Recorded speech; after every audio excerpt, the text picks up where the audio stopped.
Hello Ashiq, কি করো? ঘুরতে আসছো? কার সাথে? বন্ধুদের সাথে? আচ্ছা, ভালো করে চিল করো, আমি চেম্বারে রুগী দেখি। ওকে, বাই বেবি।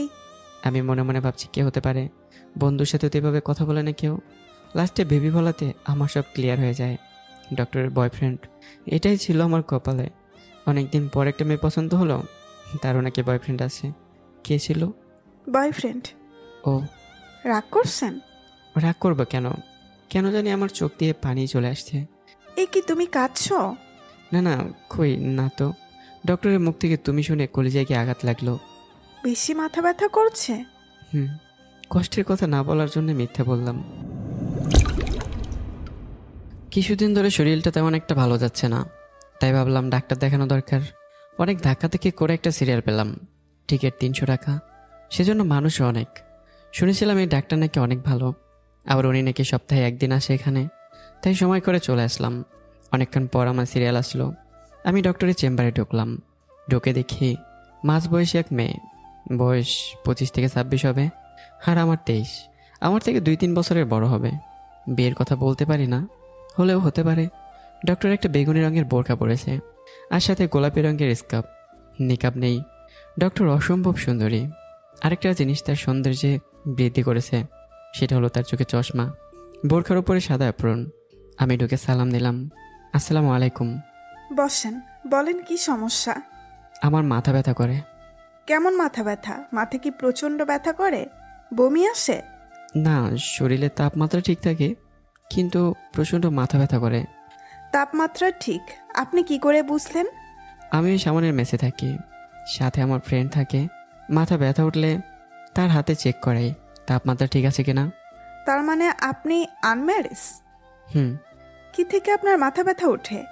সে অনেক লম্বা কাহিনী, আই থিঙ্ক আপনার সে টাইম নেই। ওকে, মাথা ব্যথা কি আপনার সপ্তাহে 7 দিন ওঠে? না, 3 দিন ওঠে। এই 3 দিন আমার শরীরের উপর দিয়ে ঝড় বয়ে যায়। কাজের প্রচণ্ড চাপ থাকে। আসরের পর থেকে মাথাটা প্রচণ্ড ব্যথা শুরু হয়। মাঝে মাঝে ব্যথার কারণে চোখে কিছুই দেখে না। প্লিজ ডক্টর, একটা সলিউশন দেন, না হলে কবে জানি মাথায় বাড়িতে ফাটিয়ে ফেলি। ওকে। ডক্টর একটা প্রেসক্রিপশনে কতগুলো ওষুধের নাম লিখলো, লিখে নিজের মোবাইল দিয়ে ছবি তুললো। তারপর আমাকে বলল, এই ওষুধগুলো খাবেন। Thanks doctor. আপনার নামটা বললেন না? ঈশান মাহমুদ, অনার্স 3rd ইয়ার। ডক্টর আমাকে তার কার্ড দিয়ে বলল, যদি কোনো প্রয়োজন পড়ে তাহলে কল দিবেন। নাম্বার? কার্ডে আছে। আমি কার্ড দেখলাম। ডক্টরের নাম আনিকা। আমার জন্য এই সুবিধা কেন? আমি আপনার ডক্টর আর আপনি আমার পেশেন্ট। O, by. বাইরে এক ফার্মেসি থেকে ওষুধ নিলাম, রুমে আসলাম, এসে শুয়ে রইলাম। একটু পর একটা কোচিং আছে, সেখানে আমিই পড়াই। এবার চলুন পরিচয় পর্বটা সেরে নেই। আমি ঈশান মাহমুদ, বাড়ি নরসিংদী, মেসে থাকি ঢাকায়। পরিবারের বড় ছেলে, সেটাই আমার জন্য কাল হয়ে দাঁড়িয়েছে। আমার ছোট 2 বোন আছে। 2 বোনের নাম সামিয়া, সুবর্ণা। তাদের বিয়ের বয়স চলে আসতেছে, তাদের বিয়ে দিতে হবে। যেহেতু বড় ছেলে, তাই দায়িত্বটা আমার বেশি। বাবা ছোট একটা জুতার দোকান চালায়। আমরা ফ্যামিলিতে 7 জন। আমার দাদা দাদি দুজনেই অচল। সুবিধা একটাই, বাড়িটা আমাদের নিজের। একটা জুতার দোকান থেকে 7 জনের খরচ, আবার বোনদের তাদের পড়ালেখার খরচ। তাই আমি উপার্জনের পথ দেখছি, সেটা হলো আমার মেধা দিয়ে 2টা কোচিং করাই, আর 2টা প্রাইভেট পড়াই। আবার ভার্সিটি থেকে ক্লাস করি। কোচিং সপ্তাহে 3 দিন। এই 3 দিন আমার উপর দিয়ে ঝড় বয়ে যায়। রাতে শুরু হয় মাথা ব্যথা। কোথায় এক বাপের এক ছেলে সুখে থাকবো, সেখানে আমার উপরই সব দায়িত্ব। 2টা কোচিং, আবার নিজের ক্লাস, তারপর প্রাইভেট। এই 3 দিন আমার মাথা ব্যথা করে। আস্তে আস্তে ব্যথা শুধু বাড়তেই থাকে। তাই ডক্টরের কাছে শরণাপন্ন হলাম। একটু পর কোচিংয়ে গেলাম। কোচিং করে আসতে রাত হলো। সেদিন আর মাথা ব্যথা ওঠেনি। খাওয়া দাওয়া করে ওষুধ নিলাম, খাবো বলে। এমন সময় মনে পড়লো, আনিকা ডক্টর কেন আমার প্রেসক্রিপশনের ছবি তুললো? সবার প্রেসক্রিপশনের কি এভাবে ছবি তুলে? কে জানে। আমি ওষুধ খেয়ে দিলাম এক ঘুম। পরের দিন কাজের চাপ এত নেই, তাই এভাবে 1 সপ্তাহ চলে যায়। 2 দিন ওষুধ খেয়ে আর খাইনি। যেহেতু আর মাথা ব্যথা ওঠে না, ওষুধ খাওয়া হয় না। আমার শনিবারে কাজের চাপ বেশি, শনিবার আবার মাথা ব্যথা উঠছে। এমন মাথা ব্যথা বলার বাইরে। তাড়াতাড়ি ওষুধ খেলাম, খেয়ে শুয়ে রইলাম। না, মাথা ব্যথা তো কমছে না। পাশে থাকা ফাহিমকে বললাম, দোস্ত দেখ তো আমার শরীর গরম কিনা। তোর আবার মাথা ব্যথা উঠেছে, তুই না ডাক্তার দেখাইলি? চেক কর। ফাহিম আমার হাত ধরে বলল, তোর শরীর একদম ঠান্ডা। ওকে, ওষুধ খাইছি, দেখি কাজ হয় কিনা। নিজে নিজে মাথা হাতিয়ে আরও 1 ঘন্টা পার করলাম। দোস্ত মাথায় পানি দিব? আমার তো শরীর গরম না, পানি দিলে কী লাভ হবে? আচ্ছা তাহলে ঘুমানোর চেষ্টা কর। আমার মাথা ব্যথা আর সহ্য হচ্ছে না। আমি ডক্টরের কার্ড বের করলাম, ফোন দিলাম। কতক্ষণ রিং হলো, একটু পর বললো ব্যস্ত আছে। আমি আরও 2বার দিলাম, তবুও ব্যস্ত। আরেকবার দিলাম, ওয়েটিং আছে। মেজাজটা গরম হয়ে গেল, ব্যথার কারণে ঘুম আসছে না। আমি আরও 20 মিনিট পর ফোন দিলাম, এবার ধরেছে। আসসালামু আলাইকুম। ওয়ালাইকুম আসসালাম। জি, কে বলছেন? ঈশান মাহমুদ, আপনার পেশেন্ট। কোন ঈশান মাহমুদ? আমি চিনতে পারলাম না। আরে আপনাকে যে বলেছিলাম আমি মেসে থাকি। সরি, চিনতে পারলাম না। আপনার সমস্যাটা বলেন। ডক্টর, আপনি আমার প্রেসক্রিপশন দেখে মোবাইলে ছবি তুলে নিয়েছিলেন। ও, মনে পড়েছে, ঈশান মাহমুদ। প্রচণ্ড মাথা ব্যথা। হ্যাঁ, এখন প্রচণ্ড মাথা ব্যথা করতেছে। ওষুধ খেয়েছি, কমার কোনো নামগন্ধই নেই। এক কাজ করেন, আগামীকাল আমার চেম্বারে চলে আসেন। আগামীকাল আসবো না, এখন একটা ব্যবস্থা করেন। আমি একটা বড়ির নাম বলছি, এই বড়িটা এনে খান। ওকে। বাই। ফাহিমকে দিয়ে পাঠালাম বড়ি আনতে। বড়ি আনলে তারপর খেলাম, খেয়ে বিছানায় শোলাম। কখন যে ঘুমিয়ে গেলাম বলতে পারলাম না। সকালে ফাহিমের ডাকে আমার ঘুম ভাঙলো। আমি তাকে দেখি ফাহিম রেডি হচ্ছে কলেজে যেতে। আমি বললাম, এত সকাল সকাল কোথায় যাস? তুই ঘড়ির দিকে তাকা। আমি তাকে দেখি 10টা ছুঁইছি। এতক্ষণ ঘুমালাম আজকে? আমি তো তোর ডাকার আশায় ঘুমাই। তুই তো সকালে আমাকে ডাক দেস। আমি চিন্তা করতে লাগলাম, তাহলে কি গতকাল রাতে ডক্টর আমাকে ঘুমের বুড়ি বলছে খাওয়ার জন্য? যাই হোক, মাথাটা এখন অনেক ভালো লাগছে। Thanks doctor.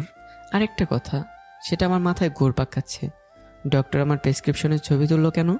ছবি তোলার কথা শুনে সাথে সাথে আমাকে চিনে ফেলে, এমনকি আমার রোগও বলে দিল। বুঝলাম একজন দায়িত্ববান ডক্টর। আমিও কলেজে যাব, একটু দাঁড়া। একটু পর রেডি হয়ে কলেজে গেলাম। একটা ক্লাস করে আমির ফাহিম ক্যাম্পাসের গাছতলায় এসে বসলাম। বসে দুজনে কথা বলতেছি, এমন সময় মোবাইলে কল আসলো। দেখি বাড়ি থেকে মা। কেমন আছো বাবা? ভালো মা, তুমি কেমন আছো? বাবার শরীরটা কেমন আছে? ভালো। শোন না, সামিয়াকে দেখতে আসছিল, তাদের পছন্দ হয়েছে। ছেলে কি করে? ছেলে ব্যবসা করে। তোমাদের ভালো লেগেছে? যৌতুক চায় 5 লাখ। কি, এত টাকা যৌতুক? তারা কি সরাসরি বলেছে? না, তাছাড়া এমনভাবে বলেছে যেটাকে যৌতুকই বলে। এখন তোমরা কি চিন্তা করছো? আমরা তো তোর দিকে তাকিয়ে আছি। তুমি রাতের দিকে কল দিও। আচ্ছা। আমি কল কেটে দিয়ে ফাহিমের কাছে এসে বসলাম। আমাকে চিন্তিত দেখে ফাহিম বলল, কিরে দোস্ত, তোকে এরকম চিন্তিত দেখাচ্ছে কেন? সামিয়ার সম্বন্ধ আসছে, যৌতুক চাই 5 লাখ। কস কি? হুম।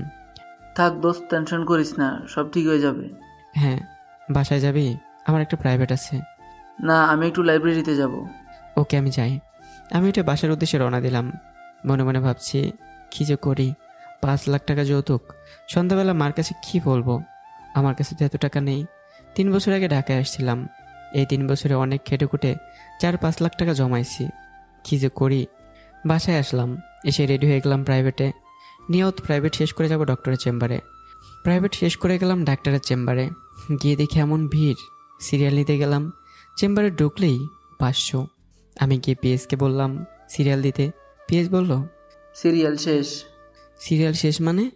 আর 20 জন রোগী আছে, তাদেরকে দেখে ম্যাডাম চলে যাবে তাহলে আমি আগামীকাল। আগামীকাল মানে?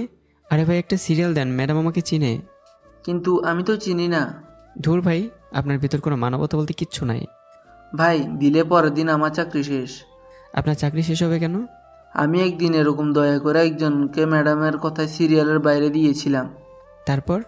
তারপর আর কি, ম্যাডাম প্রচণ্ড রেগে যায় আর আমার চাকরি নট করে দেয়।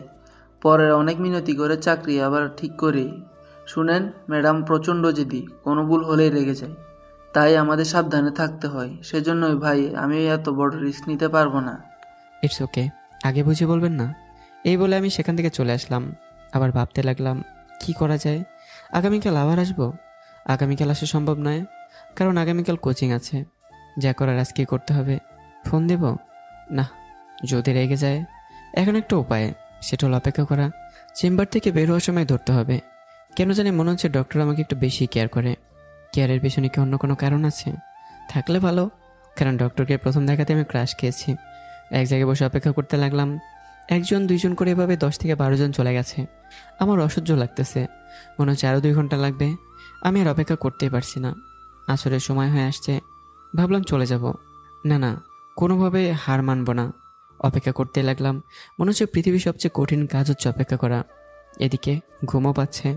অনেকক্ষণ অপেক্ষা করলাম। যদি সিরিয়াল পেতাম তাহলে এই 20 জনের পরে আমাকে ঢুকতে হতো। সুতরাং অপেক্ষা আমাকে করতে হবে। অবশেষে এই 20 জন শেষ হলো। ভাবতেছি এখন ঢুকবো নাকি বের হলে ধরবো। বের হলেই ধরবো। ঠিক 20 মিনিট পর ডক্টর বের হলেন। আমি সামনে গিয়ে বললাম, ম্যাডাম, আমি ঈশান মাহমুদ। এখন আর রুগী দেখা হবে না, আগামীকাল। আপনি আমাকে গতকাল বলেছিলেন চেম্বারে আসতে। লিসেন, সরি শোনেন, আমি এখন আর কোনো রুগী দেখব না, ক্লিয়ার? এই বলে ডক্টর চলে যাচ্ছে। আমি তো অবাক। এই ব্যবহার ডক্টরের কাছ থেকে আমি আশা করিনি। তার আবার মার্কা পেস কানে কানে এসে বলল, বলছিলাম না আগামীকাল আসতে, শুধুই 4 ঘন্টা অপেক্ষা করলেন। আমার শরীরটা জ্বলে উঠল। শুধু শুধু 4 ঘন্টা অপেক্ষা করলাম। ভাবছিলাম ম্যাডাম একটা ভালো মানুষ, কিন্তু এখন দেখছি সে একজন মানবতাহীন মানুষ। আর বলে ওই ডক্টরের নাম মুখে আনবো না। যত সব ফালতু ডক্টর। টাকার জন্য তারা সবই করতে পারে। এখন যে চেম্বারে ঢুকলে যে টাকা লাগবে না, অপেক্ষার কথা নয় বাদই দিলাম। দেশে যেমন ডক্টর একটা। এসব ভাবতে ভাবতেই হসপিটাল থেকে বের হয়ে বাসায় চলে আসলাম। আসলে ফাহিম বলল, দোস্ত কোথায় ছিলি এতক্ষণ? আর বলিস না, যত সব ফালতু ডাক্তার। মানবতা বলতে কিচ্ছু নেই। কেন যে সব ফালতু ডাক্তার দেশে জন্মায়। কি হয়েছে সেটা বল।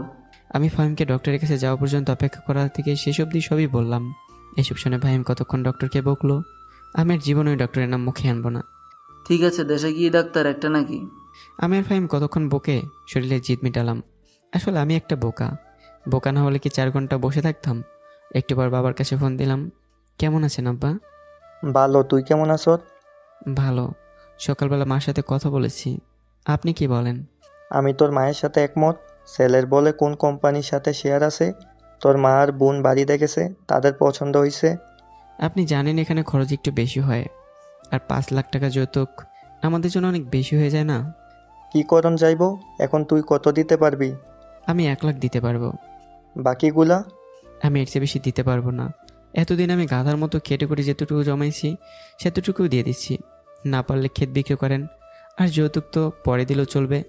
তোর ওপর চাপ দেব না, যতটুক পারিস দে। ওকে, বিয়ের তারিখ ঠিক হয়েছে? না, ঠিক করব।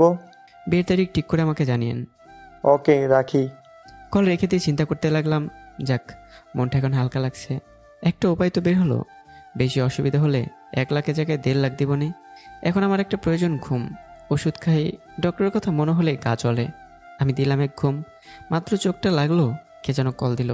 রিসিভ করে বললাম, আসসালামু আলাইকুম। কে? আগে বলেন নাই, সরি, আমি ডক্টর আনিকা। কোন ডক্টর আনিকা? আমি কোনো আনিকাকে চিনি না।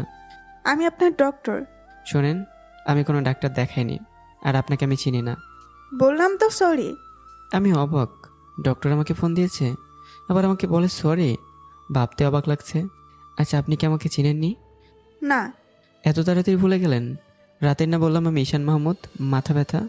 খেয়াল করিনি। বোঝেনি একটানা এতক্ষণ রুগী দেখলে মাথা এমনিতেই ঠিক থাকে না। আবার সারাদিনের ক্লান্তি, পরে আমি আপনাকে চিনতে পারি। পরে আমার পিএসকে পাঠিয়ে দেখি আপনি চলে গেছেন। এখন কেন ফোন দিলেন? সরি বলতে, কারণ আমি চাই না আমি কারো চোখে খারাপ হয়ে থাকতে। তাহলে চলে আসেন আগামীকাল আমার চেম্বারে। আপনি যদি আজকে আমাকে কল না দিয়ে থাকতেন তাহলে আমার চেহারা নাই দেখতেন। এতক্ষণ আপনি আমার কাছে একজন ব্যাড গার্ল এবং একজন ব্যাড ডক্টর ছিলেন। আর এখন একজন গুড ডক্টর এবং গুড গার্লফ্রেন্ড এবং নাইস লেডি। থ্যাঙ্কস, অনেক অনেক থ্যাঙ্কস। ওয়েলকাম। আগামীকাল আসবেন তো?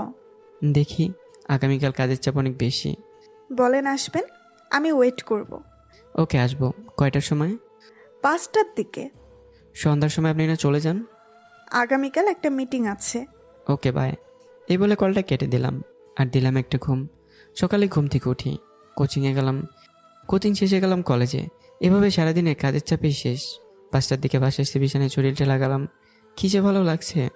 মাথাটা ধরে আসছে, মন চাচ্ছে ঘুমাতে। কিন্তু না, ডক্টরের কাছে যেতে হবে। উঠে গোসল করলাম, করে রেডি হয়ে চলে গেলাম ডক্টরের চেম্বারে। দরজার সামনে কোনো মানুষ নেই। আমি গিয়ে টোকা দিলাম। ভেতর থেকে বলল আসতে। আমি ভেতরে ঢুকে সালাম দিলাম। ওয়ালাইকুম আসসালাম, বসেন।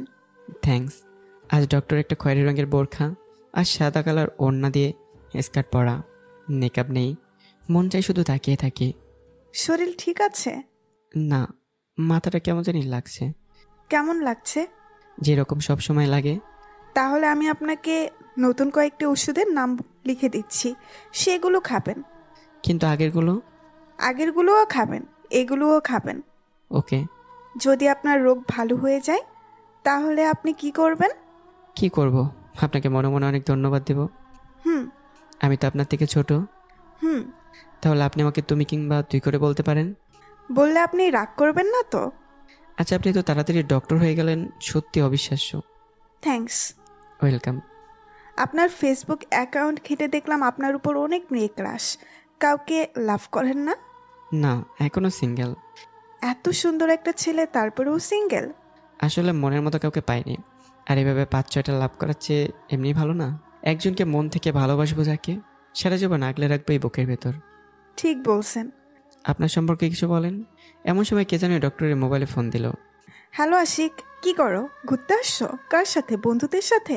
আচ্ছা ভালো করে চিল করো, আমি চেম্বারে রুগী দেখি। Okay bye baby. আমি মনে মনে ভাবছি কে হতে পারে, বন্ধুর সাথে তো এভাবে কথা বলে না কেউ। লাস্টে বেবি বলাতে আমার সব ক্লিয়ার হয়ে যায়। ডক্টরের বয়ফ্রেন্ড, এটাই ছিল আমার কপালে। অনেকদিন পর একটা মেয়ে পছন্দ হলো, তারও নাকি বয়ফ্রেন্ড আছে। কে ছিল? বয়ফ্রেন্ড? ও। রাগ করছেন? রাগ করবো কেন? কেন জানি আমার চোখ দিয়ে পানি চলে আসছে। এ কি তুমি কাঁদছো? না না, কই না তো। ডক্টরের মুখ থেকে তুমি শুনে কলিজায় গিয়ে আঘাত লাগলো। বেশি মাথা ব্যথা করছে? কষ্টের কথা না বলার জন্য মিথ্যা বললাম। আচ্ছা ঠিক আছে। থ্যাঙ্কস। আমি ডক্টরের চোখের দিকে তাকালাম, ডক্টর আমার চোখের দিকে তাকালো। দুজনের চোখ একসাথে হলো। ডক্টরের চোখ দেখে মনে হচ্ছে ডক্টর আমাকে কি যেন বলছে। সেটা কি আমাকে ভালোবাসার কথা? ডক্টর চোখ নিচে নামাচ্ছে না, এক চোখে আমার দিকে তাকিয়ে আছে। আমি চোখ সরিয়ে বললাম, তো ডক্টর আমি উঠি? আর একটু বসেন, আমিও বের হব। একটু পর দুজন একসাথে হসপিটাল থেকে বের হয়ে আসলাম। একটা কথা বললাম না, কারণ তার বয়ফ্রেন্ড আছে। সে তার বয়ফ্রেন্ডের নিয়ে সুখে থাকুক, আর আমি আমার রাস্তা দেখি। দুজনে পাশাপাশি হাঁটছি। অনিকা বলল, আমার সম্পর্কে তো কিছু বলা হয় নাই। আরেকদিন শুনবো। ওকে। আচ্ছা ডক্টর, আপনি আমার বড়, আপনাকে অনিকা আপু বলে ডাকি, রাগ করবেন? আপু ডাকার দরকার নেই, ডক্টর বলবা। আচ্ছা, আপনার বয়ফ্রেন্ড সম্পর্কে কিছু বলেন। তার নাম আশিক, সে একটা জব করে। তার সাথে দেখা হয়েছিল আমার কানাডায়। আপনি কানাডায় গিয়েছিলেন? আপনারাই পেরেছেন জীবনে কিছু করতে। থ্যাঙ্কস। তাহলে আমি যাই। বাই। Good bye. আমি একটা রিক্সা ডেকে চলে আসলাম। মনে মনে ভাবছি, এটাই বোধহয় ডক্টরের সাথে আমার শেষ দেখা। আমি বাসায় চলে আসি। এসে ভাইমের সাথে কোনো কথা না বলে ঘুমিয়ে পড়ি। আনিকা একরকম বিব্রতকর অবস্থায় আগে কখনো পড়েনি। আমি যে কেঁদে দেবো কে জানতো। আসলে অনিকার আমাকে প্রথম দেখাতে ভালো লেগেছিল, কিন্তু অনিকারও তো একটা বয়ফ্রেন্ড আছে। এই কথাটা অনিকা আমাকে কয়েকদিন পরে বলতো। অনিকার নিয়ত তার বয়ফ্রেন্ডের সাথে ব্রেকআপ করে ফেলবে, কারণ কিছুদিন আগে তাকে অন্য একটা মেয়ের সাথে দেখে ফেলে। আর কিছুদিন ধরে সে অনিকাকে বেশি কেয়ারও করে না। তার কারণ আশিক হয়তো অনিকার চেয়ে ভালো কাউকে পেয়ে গেছে। আশিক হচ্ছে অনিকার বয়ফ্রেন্ডের নাম। অনিকা বাসায় বসে আছে।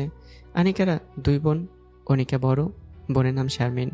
বাবা মা দুজনেই আছে। বাসায় এসে ফ্রেশ হয়ে খাওয়া দাওয়া করে রুমে গিয়ে আশিককে কল দিল। ব্যস্ত আছে। 2বার ডায়াল করলে ঢুকলো। কার সাথে কথা বলতেছো? আরে আমার অফিসের এক স্যারের সাথে। মিথ্যা কথা। আনিকা, তুমি আগের থেকে চেঞ্জ হয়ে গেছো। তুমি চেঞ্জ হও নাই। না। আচ্ছা তাহলে তোমার কল লিস্টের একটা স্ক্রিনশট দাও।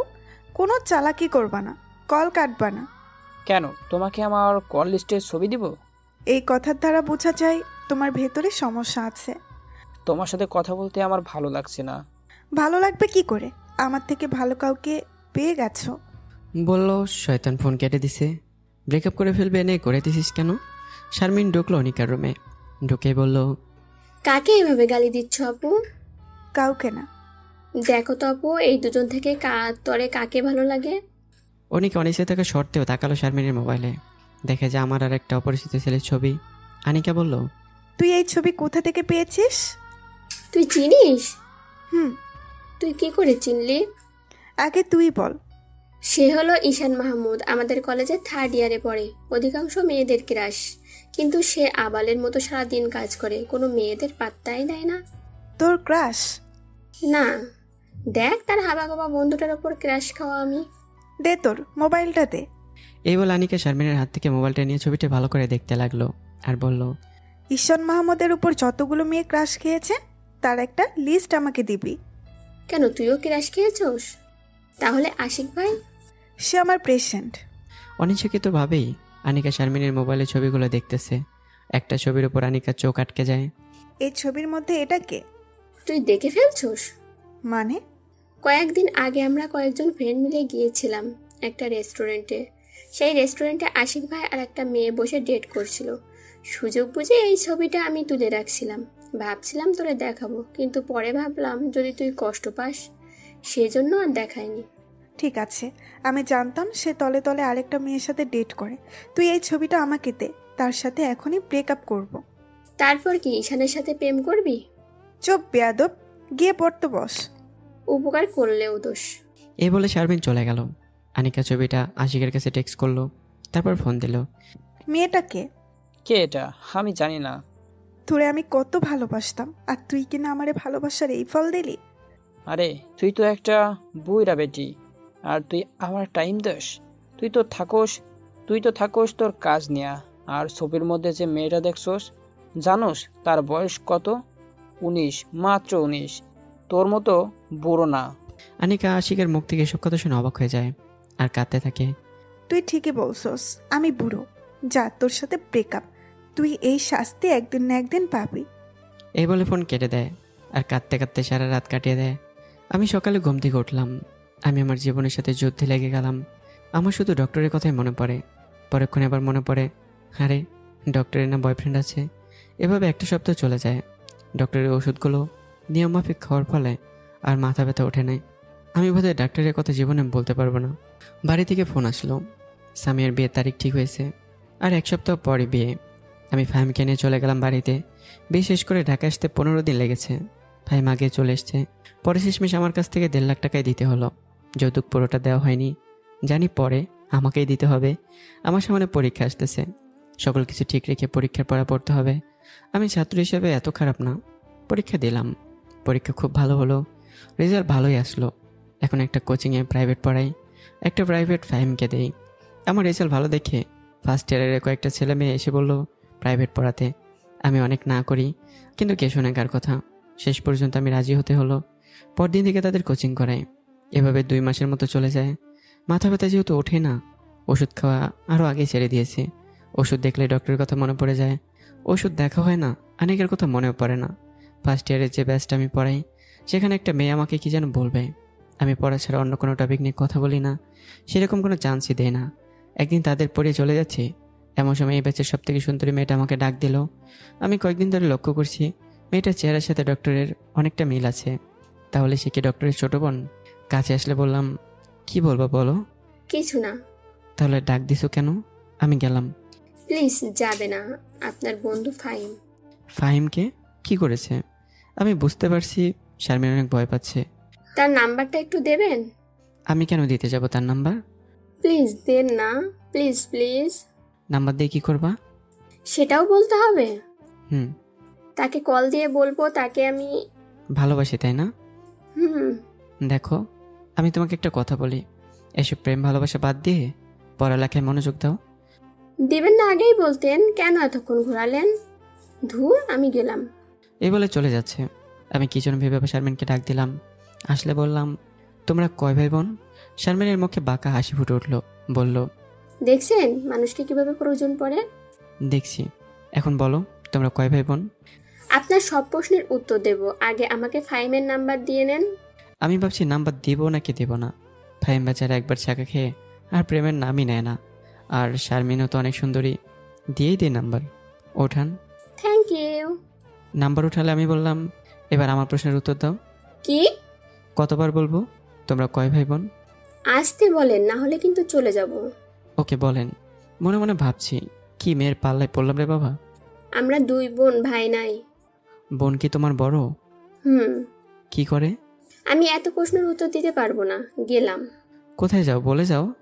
বলতে পারবো না। তোমাকে ভুল নাম্বার দিয়েছি। কথাটা বললাম সম্পূর্ণ অনুমানে, কারণ এই সময় ফাহিম ঘুমায়, আর সে ঘুমানোর সময় মোবাইল বালিশের নিচে ফেলেই ঘুমায়। তার মানে নেটওয়ার্ক নাই। চালাক মেয়েও কল দিয়ে ফেলেছে। যেটা ভেবেছিলাম সেটাই, কোনো রেসপন্স নেই। এসে বলল, আমার বড় বোন ডাক্তারি করে। কোন হসপিটালে? শারমিন হসপিটালের নাম বললে আমার চিনতে কষ্ট হয় না যে এটা আনিকার ছোট বোন। এবার সঠিক নাম্বারটা দেন। এটাই সঠিক নাম্বার, আবার চেষ্টা করো। শারমিন আবার চেষ্টা করে, এবার কল ঢুকে। ওপাশ থেকে বলল, আসসালামু আলাইকুম, কে? শারমিন কথা বলতে বলতে চলে গেল। আমার চোখটা গাছতলায় যায়, দেখি 3টা ছেলে আমার দিকে আঙ্গুল দিয়ে কি যেন দেখাচ্ছে। ছেলে 3টা সেকেন্ড ইয়ারে পড়ে। ক্যাম্পাসের মধ্যে ফার্স্ট ও নতুন ইয়ারের ছাত্রছাত্রীদের র্যাগিং করে। আমার সাথে তেমন চান্স নেই, জানে চড়থাপ্পড় গালে পড়বে। যাই হোক, তাদের চাও আমার কাছে সুবিধা লাগলো না। কিছু একটা হতে পারে, সাবধানে থাকতে হবে। আমার বাসায় যেতে রাত। বাসার পিছন দিয়ে একটা গলি আছে, এই গলি দিয়ে আমরা চলাফেরা করি। এই গলিতে তেমন মানুষ থাকে না সন্ধ্যার পর। আমি মাত্র গলিতে ঢুকলাম, দেখি আমার পিছনে আরও 2জন গলিতে ঢুকছে। তাদের দিকে চোখ যায়। আমার চিন্তা কষ্ট হলো না, গাছতলা বসে 3জনের মধ্যে 2জন, তারা আমার থেকে অনেকখানি দূরে। আমি ভাবলাম কোনো একটা ঝামেলা হতেই পারে। আমি আমার হাঁটার গতি বাড়িয়ে দিলাম, আর একটু সামনে এগিয়ে দেখি বাকি আরেকজন। আমার বুঝতে কষ্ট হলো না, এটা একটা ফাঁদ। আমি হাঁটার মধ্যে মোবাইল বের করে ফাহিমকে মেসেজ করলাম, যত তাড়াতাড়ি সম্ভব বাসার পেছনের গলিটায় জানে আসে, সমস্যায় পড়েছি। মেসেজটা করে সুবোধ বালকের মতো আমি হেঁটে চলে যাচ্ছি। এমন ভাব ধরলাম যেন আমি তাদের দেখিনি। ভাব ধরাটা বেশিক্ষণ টেকেনি, পেছন থেকে ডাক আসলো, ওই দাঁড়া, তোর সাথে কথা আছে। আমি না শোনার ভান করে হেঁটে চলে যাচ্ছি। ওই তোরা না কিছু দাঁড়াতে। আমি এবার না শোনার ভান করে হেঁটে চলেছি। এবার সামনের জন্য আমার পথ আটকালো আর বলল, তোরা ডাকছে, শোনোস না? কি বলবি বল। ডাক দিছি, শোনস না কেন? প্রয়োজন মনে করিনি, কি বলবি বল, আমি চলে যাচ্ছি। তোর যাতে দেরি আছে, তোর সাথে অনেক বোঝাপড়া আছে। আমি তোদের কোনো সমস্যা করছি? ক্যাম্পাসে সব সুন্দরী মেয়েরা তোর পিছনে ছুটে, আজ তোর এমন অবস্থা করব যাতে কোনো মেয়ে তোর দিকে তাকাতে লজ্জা পাই। তোর শারমিনের সাথে কি সকালে তার সাথে হাসাহাসি করে কথা বলছো? একটা কথা ভুলে যাস না, আমি কিন্তু তোদের বড়। এখন চুপচাপ চলে যা, কোনো সমস্যা হবে না, পরে কিন্তু তোদের খবর আছে। তোকে এমন মার মারবো যাতে তুই কোনো কথাই বলতে না পারিস। তুই কি শারমিনকে পটিয়ে ফেলছত নাকি তোর সাথে রুম ডেটের অফার দিছত? তুই তো রুম ডেট করতে পারবি না। আমাদের ঠিকানাটা বল, আমরা চলে যাব না। এই বলে তারা হাসতে লাগলো। আমার মাথায় রক্ত উঠে যাচ্ছে। 3জনের সাথে একা পারবো না। ভাই এখনও দেরি করছে কেন? মেসেজ দেখলে তাড়াতাড়ি আসার কথা। দেখি তারা 3জনের থেকে একজন প্যান্টের বেল খুলছে, আর একজন একটা ছুরি বের করছে। তারা আমাকে 3 দিক দিয়ে ঘিরে ধরেছে, তাই দৌড় দেওয়ার কোনো চান্সই পাওয়া যাচ্ছে না। আমি ভাবলাম দাঁড়িয়ে থেকে লাভ নেই, মাইট শুরু করে দিই। আমাকে টিকে থাকতে হবে যতক্ষণ পর্যন্ত ফাহিম না আসে। আমি ছুরিওয়ালা ছেলেটাকে কানের নিচে নরম জায়গায় শরীরে যত শক্তি আছে তত শক্তিতে একটা আঘাত করলাম। তারা হয়তো আমার কাছ থেকে এমন একটা আঘাত আসবে কল্পনাও করেনি, তাই প্রতিরক্ষা করার কোনো সুযোগই পাইনি। যে জায়গায় আঘাত করেছি ঠিক সেই জায়গায় গিয়ে লাগলো। ছেলেটা ওমাকে বলে চিৎকার দিয়ে নিচে পড়ে গেল। বাকি 2জন ততক্ষণে নিজেকে সতর্ক করে ফেলেছে, আর তাদের চোখে মুখে জ্বলে উঠছে প্রতিশোধের আগুন। হাতে বেল্টওয়ালা ছেলেটা আমাকে বেল দিয়ে মাথায় আঘাত করার চেষ্টা করলো। আমি যেহেতু সতর্ক ছিলাম, তাই সাথে সাথে মাথা নুয়ে ফেলি। আমার মাথার উপর দিয়ে চলে যায় বেল্ট। সে আবারও নতুন করে আঘাত আনতে কিছুটা সময় লেগেছিল। এই ফাঁকে আমি তার ঘাড় সজোরে আঘাত আনলাম সব শক্তি দিয়ে। মায়ের তাল সামলাতে না পেরে সেও চিৎকার করে নিচে বসে পড়ে। এই ফাঁকে 3য় জন সুযোগ পেয়ে গিয়েছিল। 3য় জন আমার কোমরে দিল লাথি। আমি তাল সামলাতে না পেরে নিচে পড়ে গেলাম। এই ফাঁকে বাকি 2জন উঠে আমার উপর চড়া হলো। 3জন আমাকে এলোপাথারি লাথি মারছে আর বলছে, মার শালারে, শালাই কি ঘুষি দিল, গাটা লড়াইতে পারছি না। কথা বলছে আর মারছে। আমি হাত দিয়ে প্রতিরক্ষা করছি। আমার নাক দিয়ে ব্লিডিং হচ্ছে, মুখের কয়েক জায়গায় কেটে গেছে, অনবরত রক্ত পড়ছে। এই সময় ফাহিমের কণ্ঠ কানে আসলো। সে খারাপ ভাষায় গালিগালাজ করতে লাগলো তাদেরকে। ফাহিমের হাতে একটা লাঠি। এই লাঠি দেখে ওরা 3জনই দৌড়, আর ফাহিমও দৌড়। ফাহিম যেভাবে দৌড়ে আসছে যে কেউ দেখলে ভয় পেয়ে যাবে। আমার কাছে এসে বলল, সরি দোস্ত, দেরি হয়ে গেছে। ওকে ওকে। আমি ওয়াশরুমে ছিলাম, বের হয়ে দেখি তোর মেসেজ দেখার সাথে সাথে আমি চলে আসি। আমি তোরে কিছু বলছি, দেখ আমার অনেক ব্লিডিং হচ্ছে, আমাকে কোনো ডক্টরের কাছে নিয়ে যা। আমি তোরে ধরছি। ফাহিম আমাকে ধরে গলি থেকে বের করে রাস্তায় নিয়ে আসে, একটা গাড়ি রাখ দেয়। আমি গাড়িতে উঠি। আমার নাক দিয়ে রক্ত বেরোচ্ছে, মুখের কয়েক জায়গায় কেটে গেছে, পিঠে একটু ব্যথা করছে, হাত দিয়ে দেখি অনেক রক্ত। বুঝলাম ছুরি দিয়ে আঘাত করেছে, অনেক ব্লিডিং হচ্ছে, তাই আমি জ্ঞান হারাই। অন্যদিকে আনিকা আশিকের সাথে ব্রেকআপ করার পর একা হয়ে গেছে। প্রতি রাতে কেন জানি আমার কথা তার খুব মনে পড়ে। চেম্বারে আমি তো আর যাই না, কারণ হয়তো আমার রোগ ভালো হয়ে গেছে এটাই সে ভাবে। কোনোভাবেই আমাকে সে বলতে পারছে না। আনিকার শুধু আমার কান্নার কথাটা মনে পড়ে, আর ফুপে ফুপে সে কেঁদে ওঠে। সবসময় এই বলে সান্ত্বনা দেয়, ঈশান, তুই তো আমারে ভালোবাসিস, আমি জানি তুই একদিন আসবি। আসলে যে আমাকে কী করবে অনিকা, সেটা অনিকাই ভালো জানে। এভাবেই 2 মাস চলে যায়। অনিকার সাথে আমার কোনো দেখা নেই। বাড়ি থেকে বিয়ের কথা বলেছে, এক সম্বন্ধ আসছে, বলছে বিয়ে করার জন্য। অনিকা এই বাহানা সেই বাহানা দিয়ে দেরি করছে। শেষমেশ অনিকা নিজেই সিদ্ধান্ত নিল নিজে আমার সাথে দেখা করবে আর নিজে ভালোবাসার কথা বলবে। ওই দিন রাতে আনিকার রুমে শারমিন এসে নাচতে থাকে খুশিতে। এদিকে আনিকা টেনশনে বাঁচে না, আর নিজের বোন কিনা নাচে, দিল এক ধমক। শারমিনের মুখটা কালো হয়ে যায়। ধমকের কারণে শারমিন কেঁদে দেয়। কাঁদতে কাঁদতে চলে যাচ্ছে আর বলতে লাগলো, আপু তুই না অনেক খারাপ। আমি টেনশনে পাচ্ছি না, আব্বা আম্মা বিয়ের চাপ দিচ্ছে আর তুই কিনা খুশিতে নাচছোস। যা, তোর সাথে আমি আর কথাই বলবো না। ব্যাপারটা ছিল ঈশানকে নিয়ে। এই বলে শারমিন সেখান থেকে চলে আসলো। আনিকা আমার নামটা শুনে আটকে যায়। আমার ভরে কি বললো শারমিন?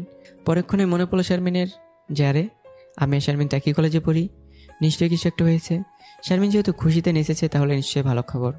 এসব চিন্তা করে শারমিনকে ডাক দিল। 5-6টা ডাক দিলে শোনেনি, তার মানে অনেক রাগ করেছে। আনিকা জানে শারমিনের রাগ ভাঙানো এত সহজ নয়। আনিকা ভাবতে লাগলো কি করে রাগ ভাঙানো যায়। এখন একটা উপায়, তার পছন্দের খাবার বানানো।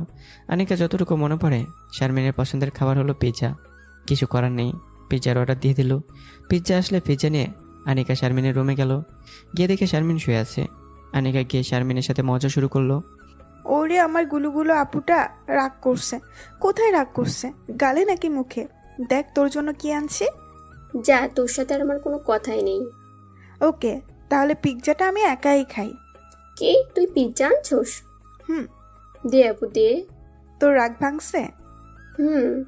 তারপর 2 বোন মিলে পিৎজা খেতে লাগলো। আনিকা জিজ্ঞাসা করলো, ঈশানের ব্যাপারের কি যেন বলছিলি? আমি জানি তুই এই প্রশ্নটা করবি, কারণ তুই আরো আগে ঈশানের ওপর ক্রাশ খাইছোস।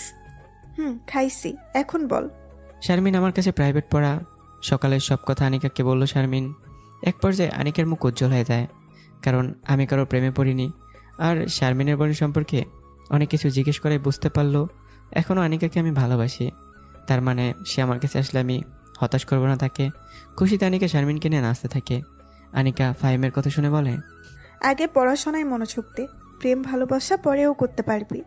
ধুর আপু, তুই আর ঈশান ভাই সম্পূর্ণ এক হলে ভালো। এই বলে নাচতে নাচতে আনিকা নিজের রুমে চলে গেল। গিয়ে ঘুমিয়ে পড়লো। শারমিন ভাবছে আমি প্রেম করলে তুই জানবি কোত্থেকে। শারমিনও ঘুমিয়ে পড়লো। এদিকে আমি চোখ খুলে দেখি আমি হাসপাতালের বিছানায় শুয়ে আছি। চোখ খুলে ফাহিম কাছে আসলো আর বলল, কেমন লাগছে? ভালো। এখন বল, কে কে তোরে মারছে? নাম জানি না, তবে কলেজে 2nd ইয়ারে পড়ে। 2nd ইয়ারের ছেলেরা তোরে মারছে? হুম। তুই কিছু করেছিস? না, তোর জন্যই তো আমি মার খেলাম। আমার জন্য মানে? তোর উপর ক্রাশ খাওয়া মেয়েটা শারমিন, তার জন্য। ওই যে শারমিন সকালে যে ফোন দিয়েছিল? হ্যাঁ, তার সাথে কথা বলছি দেখে শালার ভূতের আমার মারতে আসছে। তুই কোনো টেনশন করিস না দোস্ত, শারমিন কেউ দেখে নিব, ওই শালার ঘরে দেখে নিব।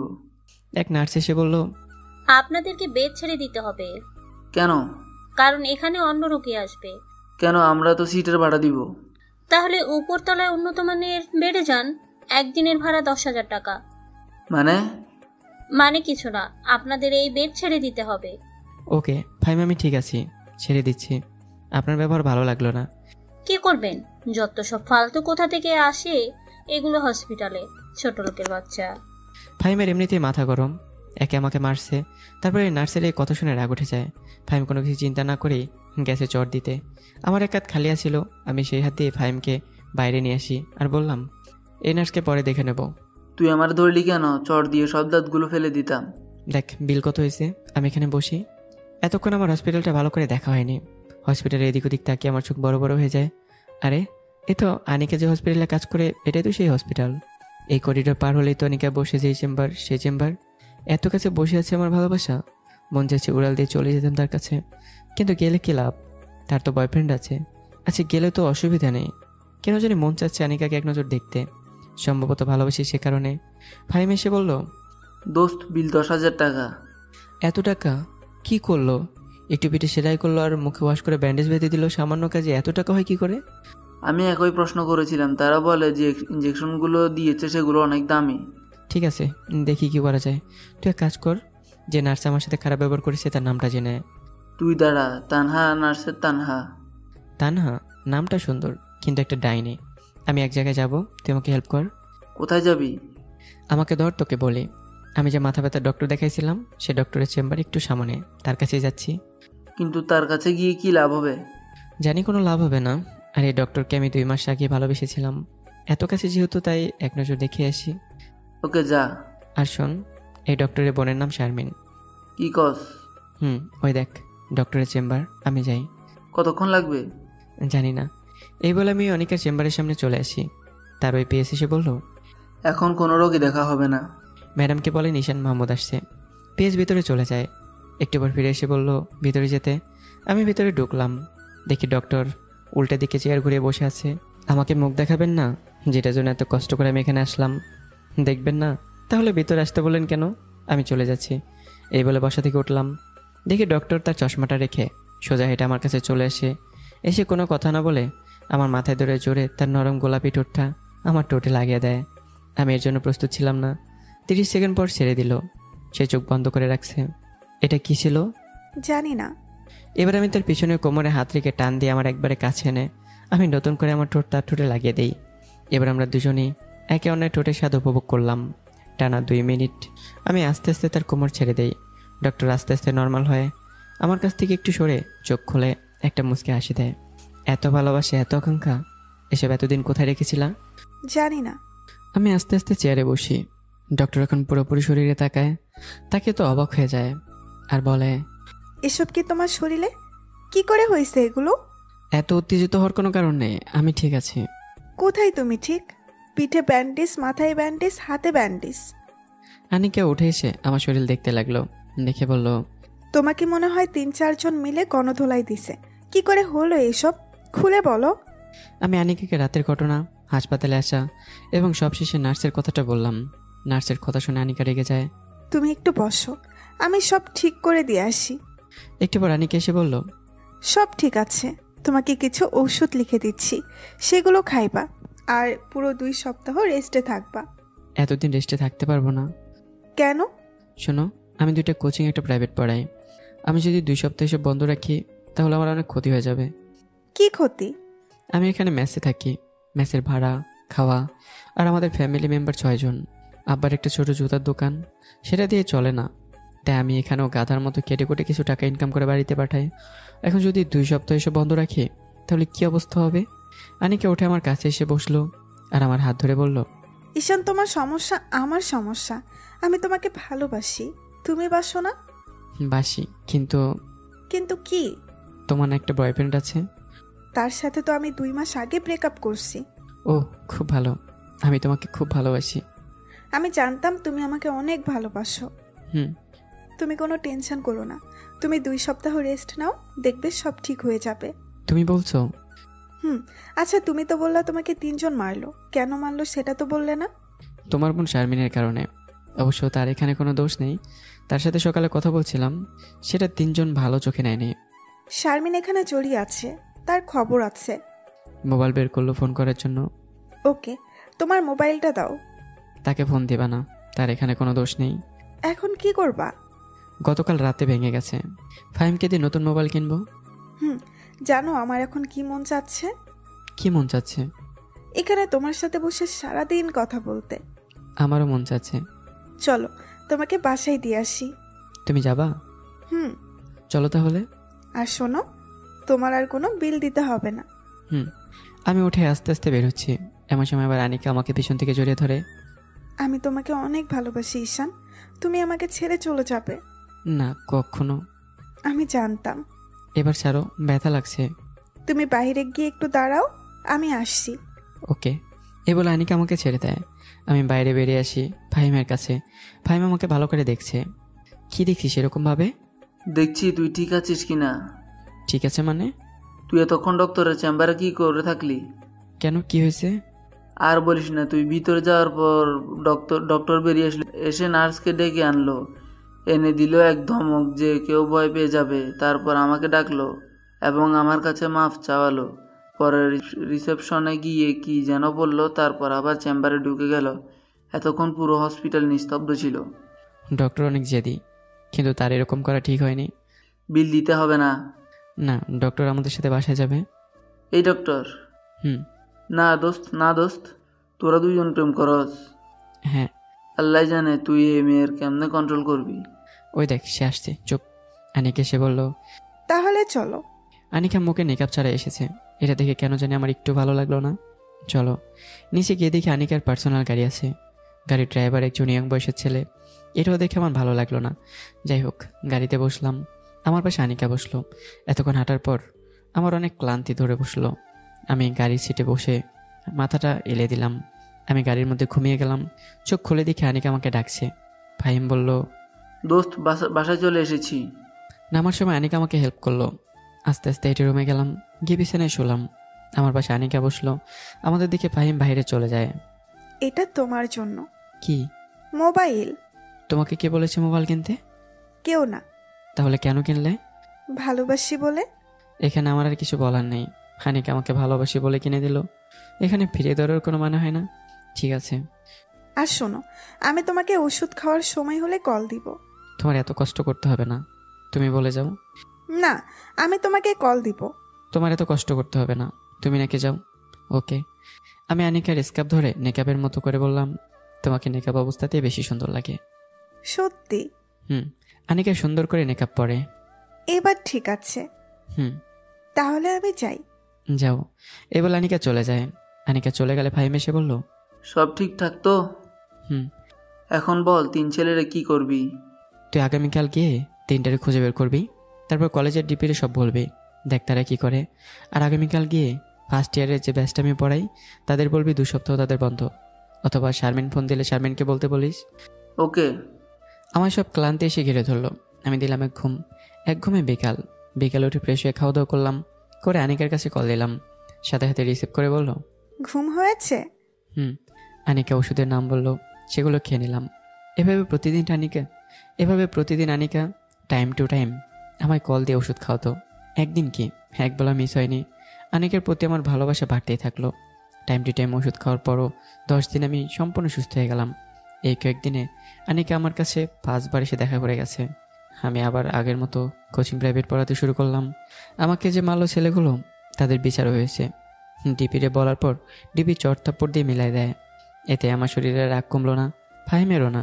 তাই আমাদের ব্যাচের কয়েকজন নিয়ে রাতের বেলা 3টার ইচ্ছে মতো গণধোলাই দিলাম। সবাই মুখোশ পড়েছিল, তাই কে মারলো কেউ কিছু বলতে পারলো না। এর মধ্যে বাড়ি থেকে মৃত্যুর সংবাদ আসলো, দাদা মারা গেছে। সংবাদ আসলো রাতে। আমি ঠিক করলাম রাতে বাড়ি যাব। দাদা ছোটবেলা থেকে আমাকে খুব আদর করতো।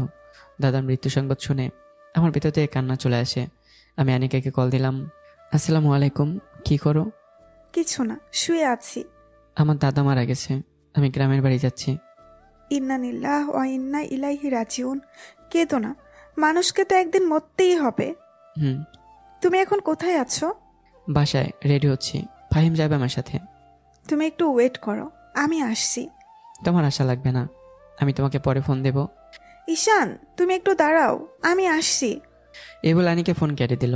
আমি আর ফাহিম রাস্তায় অপেক্ষা করতে লাগলাম। একটু পর আনিকার গাড়ি আসলো। আনিকা গাড়ি থেকে নেমে এসে আমাকে জড়িয়ে ধরলো। আমি জড়িয়ে ধরলাম। আনিকা বোরকা পরেনি, স্কার্ফও বাঁধেনি, ওড়না পেঁচিয়ে চলে আসছে। ফাহিম অন্ধকার এই অবস্থায় দেখে সাথে সাথে মুখ ঘুরিয়ে নেয়। আনিকার এই কাজটা আমার একটু ভালো লাগলো না। ভাবলাম পরে এই বিষয়ে একটু কথা বলবো। আমি ছেড়ে দিলে বললো, ভাবলাম এই বিষয় নিয়ে পরে কথা বলবো। তারপর আমি তাকে ছেড়ে দিলাম, তুমি কোনো টেনশন করো না। তুমি কতদিন থাকবা? জানি না। ওকে, তাহলে কিন্তু কল দিবা। ওকে, তাহলে যাই। আনিকা গাড়ি নিয়ে চলে গেল। আমি আর ফাহিম বাড়িতে যাই। সেখানে সব করে আসতে 2 দিন সময় লাগলো। আমি এসে আগের মতো প্রাইভেট কোচিং শুরু করি। আমি খেয়াল করছি ফাহিম আর শারমিনের মধ্যে ভালোই চলছে, কিন্তু ফাহিম সবসময় বিষণ্ণ হয়ে থাকতো শারমিনকে হারানোর ভয়ে। এদিকে আমি বুঝতে পারছি আমি আনিকাকে ভিতর থেকে ভালোবাসি, যে ভালোবাসা তো সহজে ছিন্ন করা যাবে না। এভাবে 1টা মাস চলে যায়। 1 মাসের মাথায় আমার প্রচণ্ড মাথা ব্যথা ওঠে, কারণ আজকে শরীরের উপর দিয়ে বেশি পরিশ্রম গেছে, তাই মাথা ব্যথা উঠেছে। তখন বিকেল 5টা, আমি একটা কোচিং করাচ্ছি। এমন সময় আনিকা সোজা ভিডিও কল দিল। আমি বাইরে এসে কল রিসিভ করলাম। তোমাকে এমন দেখাচ্ছে কেন? প্রচণ্ড মাথা ব্যথা করছে। কোথায় তুমি? কলেজে। শোনো, আমি কলেজের আশেপাশেই আছি। তোমাকে আমি একটা রেস্টুরেন্টের ঠিকানা দিচ্ছি, যত তাড়াতাড়ি সম্ভব চলে আসো। Okay. Love you. Love you too. আমি কোচিং ছুটি দিয়ে রেস্টুরেন্টে চলে গেলাম। গিয়ে দেখি সে এখনও আসেনি। আমি একটা সিটে বসে অপেক্ষা করতে লাগলাম। একটু পর দেখলাম আনিকা আসছে।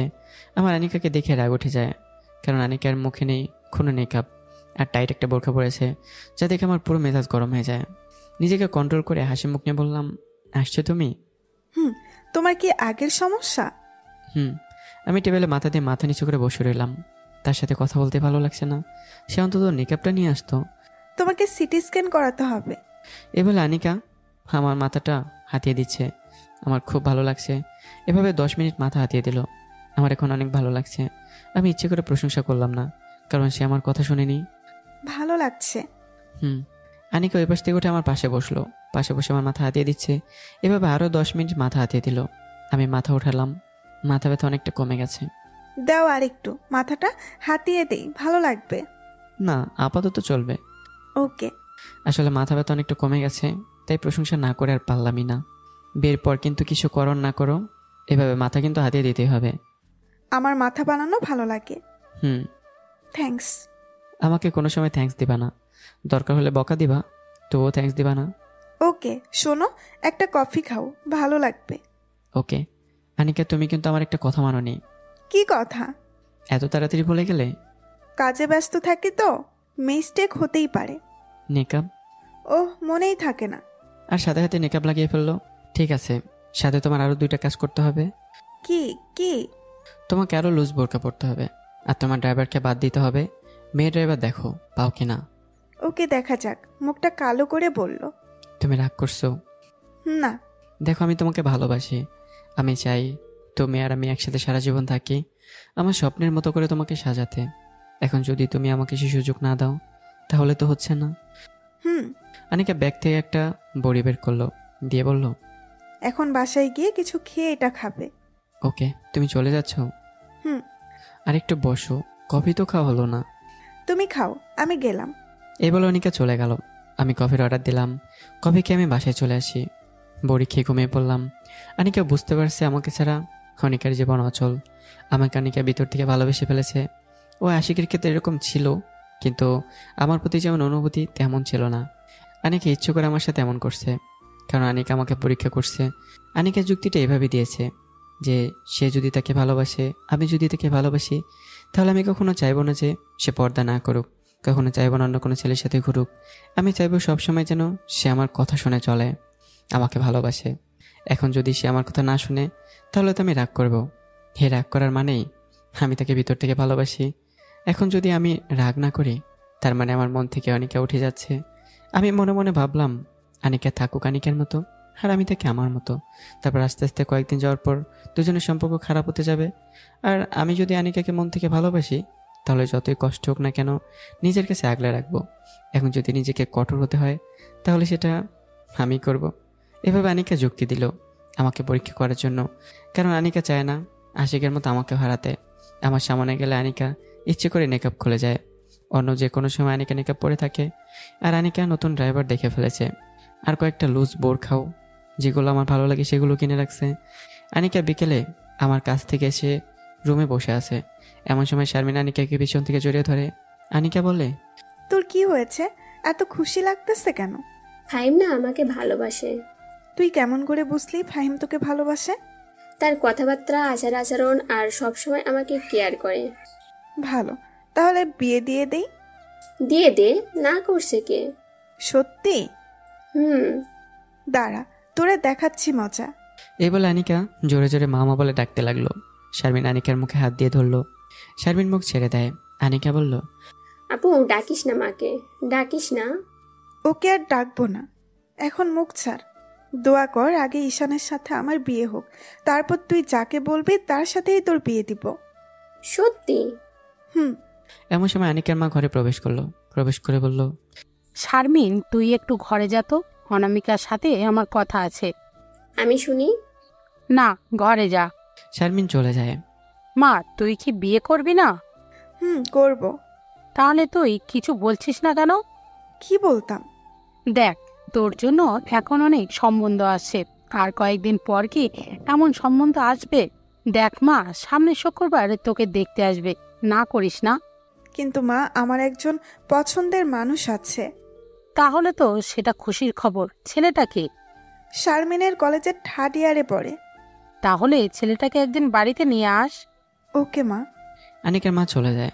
আনিকার মা চলে গেলে শারমিন আবার আনিকার কাছে এসে বলল, আপু মা কি বললো রে? বল ঈশানকে বাড়ি নিয়ে আসতে।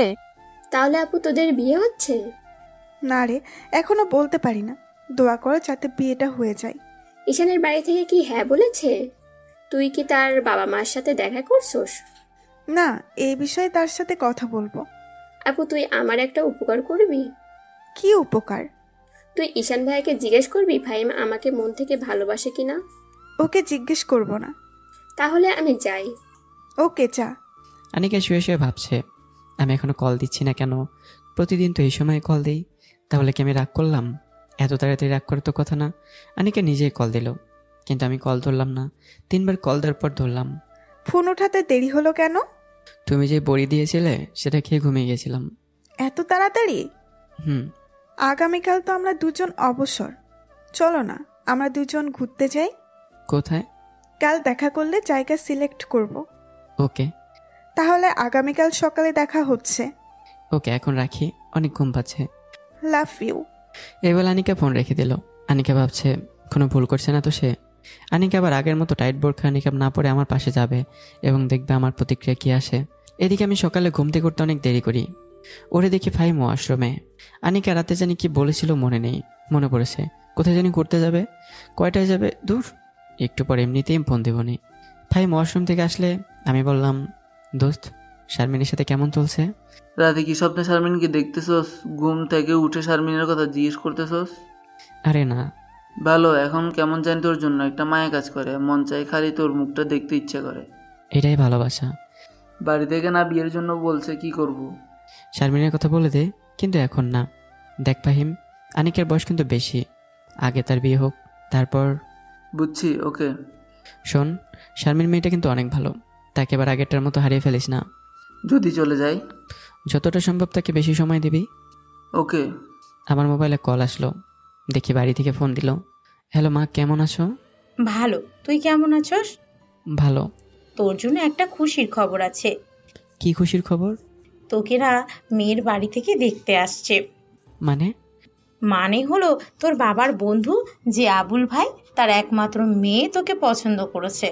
তার বাবা এবং তার মা গতকাল আমাদের বাড়িতে আসছে, এসে সব দেখে গেছে।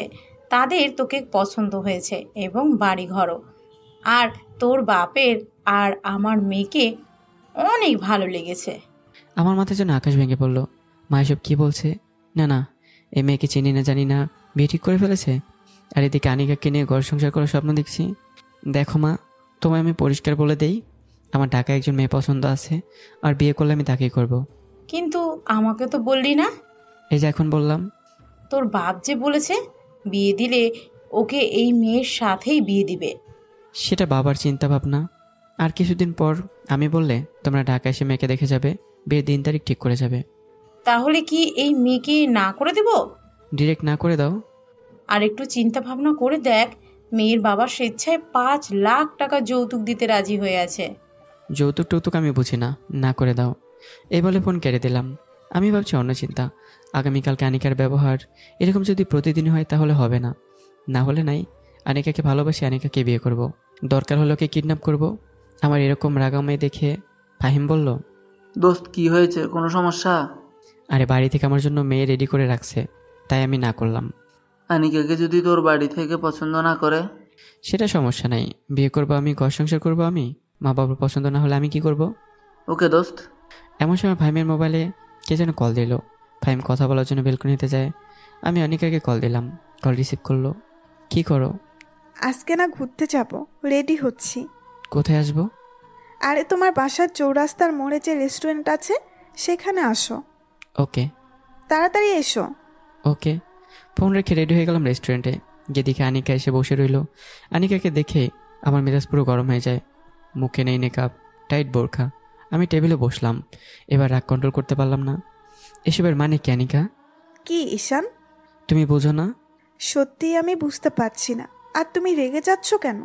তোমাকে না বললাম নেকআপ পরতে, লুজ বোরখা পরতে, ড্রাইভারকে চেঞ্জ করছো। দেখো, তোমাকে ভোগ করার ইচ্ছা থাকলে তোমাকে কবেই ভোগ করে ফেলতাম। আমি সে তোমাকে সারা জীবন আগলে রাখতে। তুমি এসব কি বলছো? তুমি কি কিচ্ছু বুঝো না? আমার এরকম ভাবে পড়তে ভালো লাগে। আর ড্রাইভারকে আমি বাদ দিতে পারবো, কারণ ড্রাইভার অনেক আগে থেকে ড্রাইভারই করে। আমি আনিকার মুখ থেকে এরকম কথা শুনে অবাক হয়ে গেলাম। আনিকার চেহারায় কোনো ভাবান্তর নেই, মনে হচ্ছে আমি এরকম করবো সেটা সে প্রস্তুতি নিয়ে এসেছে। আমি চাই না আমার প্রিয় মানুষটা বেপর্দায় থাকুক। আচ্ছা, তুমি কি আমাকে ভালোবাসো? হুম। তাহলে আমার কথা মতো চলতে তোমার সমস্যা কি? দেখো, আমরা দুজনকে কিস করেছি। আনিকা কিছু বলছে না। আমি মনে মনে বলছি মাপ চেয়ে ফেলি, তাহলে তো সব ঝামেলা শেষ হয়ে যায়। আনিকা কিছু বলছে না। আমি মনে মনে বলছি মাপ চেয়ে ফেল, তাহলে তো সব ঝামেলা মিটে যায়। কিন্তু আনিকা কিছু বলছে না। আমি আবার বললাম, তাহলে তুমি থাকো তোমার মতো আর আমি থাকি আমার মতো, এখানেই শেষ। এই বলে আমি চলে আসলাম। আনিকা পেছন থেকে একটা ডাকও দিল না। তাহলে কি এতদিন লোক দেখানো ছিল? কিন্তু আমাকে যে কিস করলো, আমি আনিকার কাজ কারবার কিছুই বুঝলাম না। কিন্তু সব তো শেষ। এখন আমি কি করব? আমি তাকে ছেড়ে থাকবো কিভাবে? আমি এটা কি করলাম? না না, ঠিকই আছে, আমার কথা মতো না চললে এরকমেরই হবে। দূর, কি করব? মাপ চাইবো কে? না, মাপ চাইবো না, হার মানবো না। সে কি আমাকে ভালোবাসে না? তাহলে এতদিন এসব কী ছিল? আমার অবাক লাগছে। এতদিন তো এভাবেই চলেছে, মনে হচ্ছে সে আমাকে ছাড়া বাঁচবে না। এখন বাড়িতে কি বলবো? এসব ভাবতে ভাবতে বাসায় চলে আসি হেঁটে। অনেক কষ্টের দিনটা কাটালাম। সারাদিন অপেক্ষা করে আনিকা কল দিল না। আমি আনিকার কলের অপেক্ষায় বসে আছি। সে কল দিয়ে মাপ চাইলেও তো হয়ে যায়। এভাবে এক সপ্তাহ চলে যায়। আমি কিছু বুঝলাম না। একটা সপ্তাহ আমার কীভাবে কেটে গেল সেটা একমাত্র আল্লাহই জানে। আমি আর আনিকাকে ছাড়া বাঁচতে পারছি না। তাই ঠিক করলাম আনিকা চেম্বারে গিয়ে নিজে মাপ চাইব। সেদিন ছিল শনিবার। আমি কলেজে বিকেলে গিয়ে কোচিং করি। আনিকা চেম্বারের উদ্দেশ্যে রওনা দিলাম। এমন সময় কোত্থেকে যেন একটা মেয়ে আমার পথ আটকালো। নেকাপে ঢাকা মুখ, লুজ বোরখা, মনে হচ্ছে পর্দাশীল কোনো মেয়ে। আমি বললাম, কে আপনি? আমার পথ ছাড়েন। কে আমি? আমি গলার স্বর শুনে চিনতে পারলাম যে আনিকা। তাহলে সে আমার কথা মতো চলছে। যাক, আমি হার মানলাম না, আনিকায় হার মানলো। মনে মনে ইয়েস, আমি জিতে গেছি। আনিকার সাথে একটু মজা করা যাক। সরি, কে আপনি? আপনাকে তো চিনতে পারলাম না। আমি আনিকা। ও ডক্টর, আপনি কেমন আছেন? কি মনে করে? কুত্তার বাচ্চা, তুই জানিস না? কি জানবো? সরি আনিকা, তুমি দেরি করে ফেলেছ। আমার একটা গার্লফ্রেন্ড আছে। আনিকা রেগে গিয়ে আমার শার্টের কলার ধরে বলল, কোনটা তোর গার্লফ্রেন্ড? দেখা, তাকে এখানে আন। আমি বুঝতে পারলাম আনিকা অনেক রেগে আছে। আমি দূরের একটা মেয়েকে দেখে দিয়ে বললাম, ওই যে ওইটা আমার মিষ্টি সুইট গার্লফ্রেন্ড। তোর গার্লফ্রেন্ড দেখুক আমি তার বয়ফ্রেন্ডকে কি করি। এই বলে আনিকা তার নেকআপ নিচে নামে সোজা আমাকে লিপ কিস করে বসলো। আমি আর আনিকা 30 সেকেন্ড এভাবেই ছিলাম। কলেজের সবাই আমার দিকে হা হয়ে তাকিয়ে আছে, যেন কলেজের সবাই 30 সেকেন্ডের একটা লাইভ দেখলো। এটা কি করলা তুমি? সারা জীবনের জন্য তোকে আমার করে নিলাম। আমি তো সারা জীবন তোমারই ছিলাম। আমি জানি। তাহলে গত এক সপ্তাহে সব কি ছিল? তোমাকে পরীক্ষা করছিলাম আর তুমি সেই পরীক্ষায় পাশ করেছো। তাহলে এতদিন তোমার এগুলো সাজানো নাটক ছিল? কেন এরকম করলাম? বললাম তো পরীক্ষা করছি। তোমরা পরীক্ষাও করো, তোমরা পারো বটে। অনেকদিন ধরে তোমাকে জড়িয়ে ধরি না, এখন আমাকে জড়িয়ে ধরো। আনিকাকে জড়িয়ে ধরলাম। আনিকা কেঁদে দেয়। কাঁদছো কেন? এটা সুখের কান্না। কেঁদো না। বলো, সারা জীবন আমাকে এইভাবে বুকের ভেতর আগলে রাখবে? সারা জীবন তোমাকে এভাবে বুকের ভিতরে আগলে রাখবো। আনিকা আস্তে আস্তে আমাকে ছেড়ে দেয়। চলো, এখন তোমাকে আমার বাড়িতে নিয়ে যাব। আজ না, অন্যদিন। এখন তুমি আমার সাথে যাবা। ওকে। তারপর দুজনের হাত ধরে কলেজ থেকে বাইরে বের হয়ে আসলাম। এসে দুজন একটা রিক্সা উঠলাম। রিক্সা নিয়ে তাদের বাড়ির সামনে নামলাম। রিক্সা যতক্ষণ ছিলাম আনিকা আমার হাত শক্ত করে ধরে রাখলো। আনিকা আমাকে বাড়িতে নিয়ে যায়। নিয়ে ড্রয়িং রুমে বসে বলল, তুমি বসো। না না, তুমি আমাকে ছেড়ে যেও না। ঈশান, এটা আমাদের বাসা, এখানে ভয় পাওয়ার কি আছে? তবু তুমি আমার সাথে থাকো। ওকে। আনিকা জোরে শারমিন বলে ডাক দিল। শারমিন আমাকে নিচে এসে দেখে বলল, ঈশান ভাই, আপনি আমাদের বাসায় বিশ্বাসই হচ্ছে না। বিশ্বাস হবেও না। তুই তোর ভাইয়ের সাথে থাক, তোর ভাই ভয় পাচ্ছে। আমি ড্রেস চেঞ্জ করে আসি। ভাই, আপনি না একটা ভীতু। তাহলে ফাহিম হলো বিতুর টিম। ফাহিমকে বলেছেন কেন? সে তো অনেক সাহসী। সাহসী না, পুরো আস্ত একটা ভীতু। ভালো হচ্ছে না কিন্তু ভাইয়া। ভীতু বললাম আমি আপনাকে, আর আপনি বললেন ফাহিমকে। তাহলে তুমিও ভীতু? না না। তাহলে কে? আপনি ভীতু। আনিকার মা এসে বলল, কে ভীতু? আন্টি ফাহিম। না, আমি ভীতু। ফাহিম কে? কেউ না। আন্টি আসসালামু আলাইকুম, কেমন আছেন? ওয়ালাইকুম আসসালাম, ভালো। তুমি কেমন আছো বাবা? আমি দাঁড়িয়ে বললাম, ভালো। যা তো অনামিকাকে বল ঈশানের জন্য খাবার নিয়ে আসতে। শারমিন চলে গেল। আনিকার মা বলল, বাবা শোনো, তোমাকে কিছু কথা বলি। অনামিকাকে তুমি কন্ট্রোলে রাখতে পারবা। এই মেয়ে কিন্তু অনেক জেদি। তোমাকে পেয়ে আমরা অনেক খুশি। অনামিকাকে অনেক ছেলে দেখতে এসেছে, কাউকেই সে পছন্দ করেনি। অবশেষে তোমাকে সে পছন্দ করেছে। তোমাকে পেয়ে আমরা অনেক খুশি। থ্যাঙ্কস। এখন বলো, তোমার বাবা মাকে কবে নিয়ে আসবা? আনিকার সাথে কথা বলে নেই। ওকে, তোমার আঙ্কেল বাইরে গেছে। বাবা কি করে? ছোট্ট একটা জুতার দোকান চালায়। তুমি কি করো? পড়ালেখা।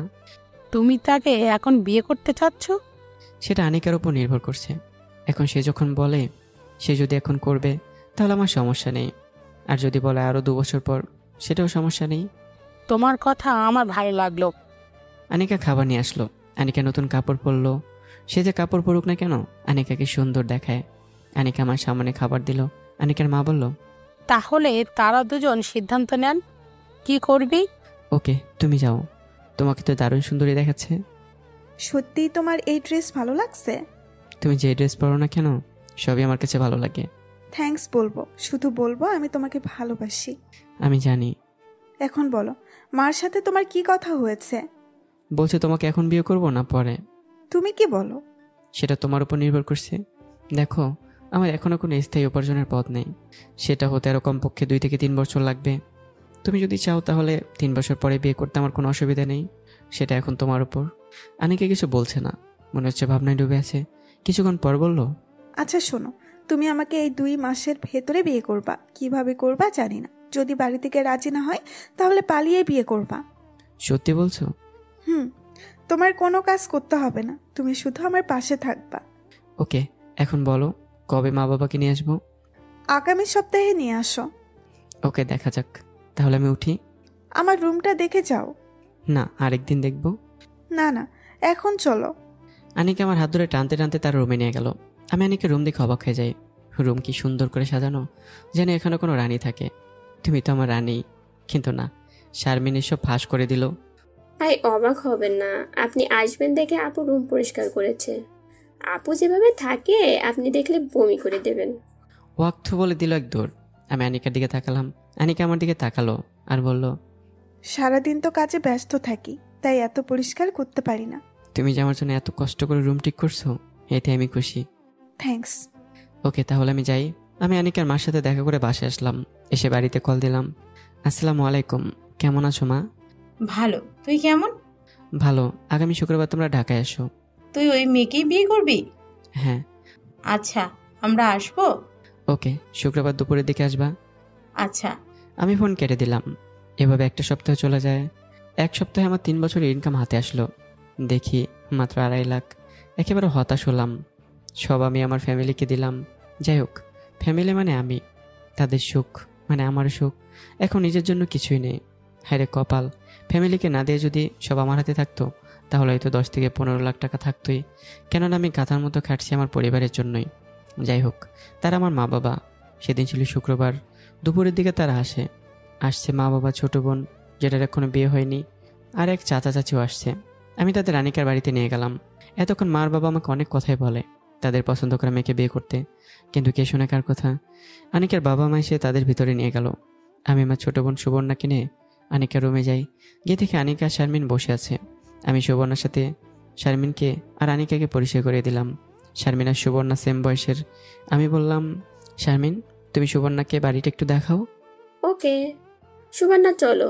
আনিকা, তোমাকে কিছু কথা বলি, মন দিয়ে শোনো। বলো, আমার কেমন জানি ভয় করছে।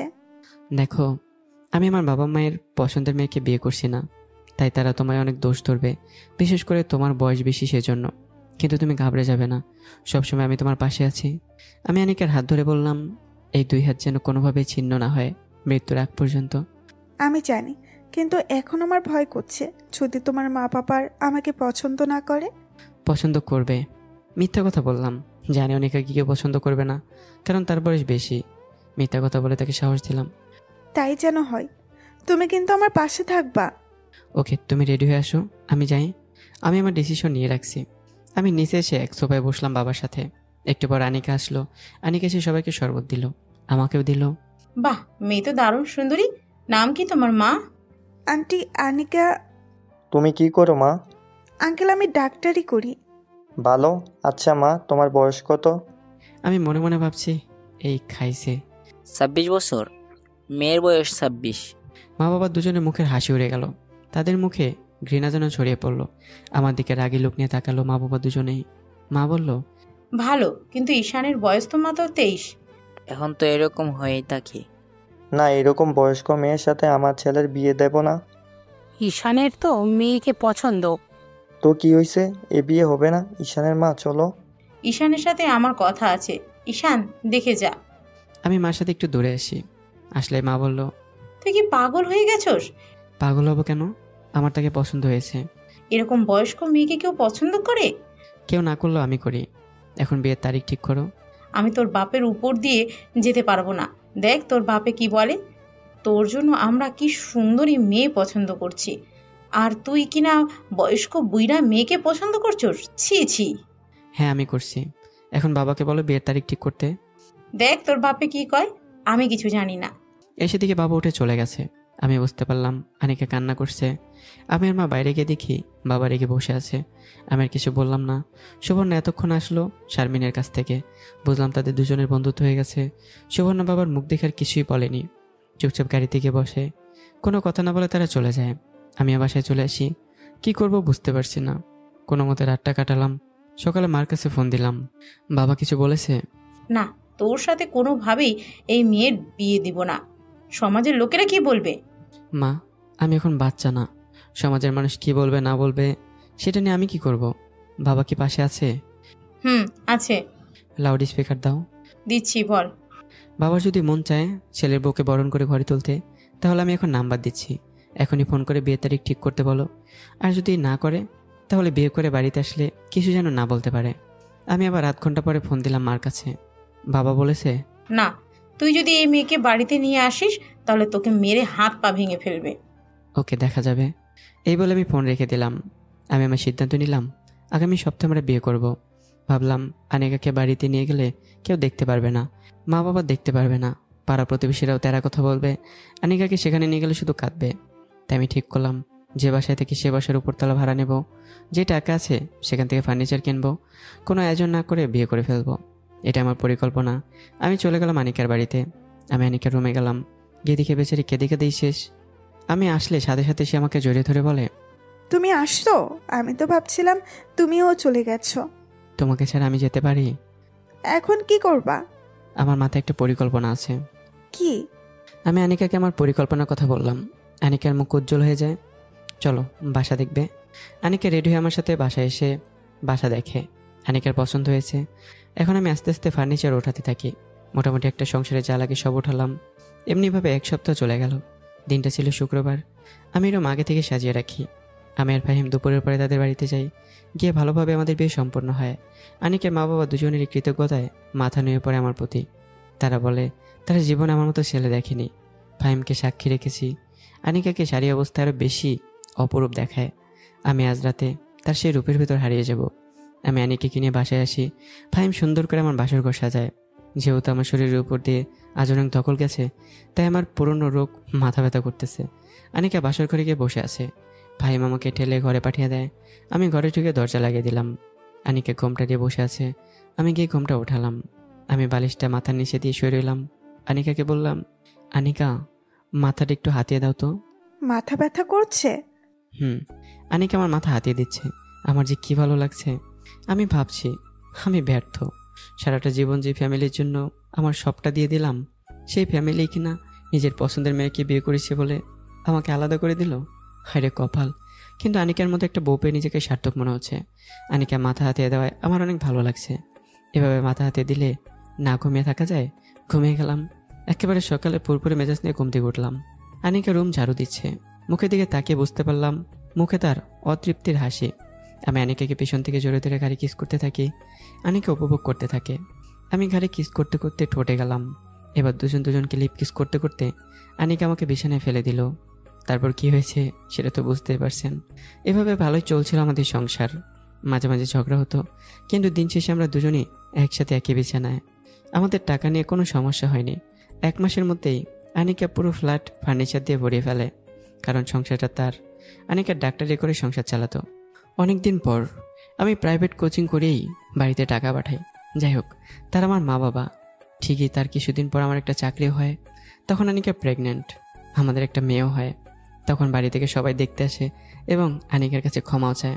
আমি বুঝতে পারছি যে তারা আমাকে ছাড়া অচল, তাই তারা আমাকে এভাবে গ্রহণ করে নিল।